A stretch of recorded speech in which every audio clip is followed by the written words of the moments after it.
కార్తీక మాసము ముగిసింది, కుల భోజనాలు కూడా ముగిశాయి.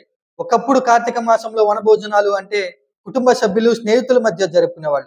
ఇప్పుడు కార్తీక మాసంలో వనభోజనాలు కులం పేరు మీద కులస్తులతో జరుపుకుంటున్నారు కాబట్టి వనభోజనాలు కాస్త కుల భోజనాలుగా మారిపోయాయి.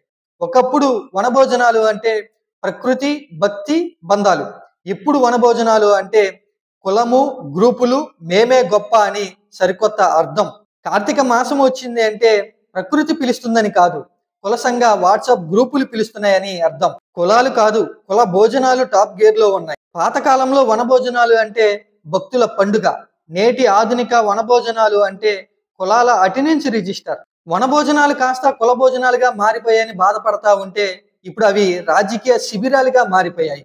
పాతకాలంలో వన సమారాధనకి పూజారి వచ్చేవాడు, కానీ నేటి కుల వన సమారాధనకి రాజకీయ నాయకుడు వస్తా ఉన్నాడు. కుల వన సమారాధనలో బియ్యం కన్నా కులము, ఓట్లే మంచి సువాసన ఇస్తా ఉన్నాయి.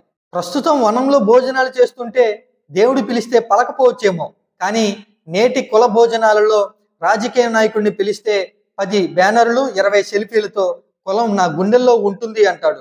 ఈ కుల భోజనాల్లో తిన్న భోజనంతో కడుపు నిండకపోవచ్చేమో, కానీ మా కుల నాయకుడు మా దగ్గరకు వచ్చాడు అనే సంతృప్తితో కడుపు నిండిపోతా ఉంది. వనభోజనాలు కాస్త నేడు రాజకీయ నాయకులకి ఓట్లను సర్వ్ చేసే బఫేలాగా మారిపోయాయి. చివరిగా కార్తీక మాసంలో ప్రకృతి కాదు, కులం పిలుస్తుంది.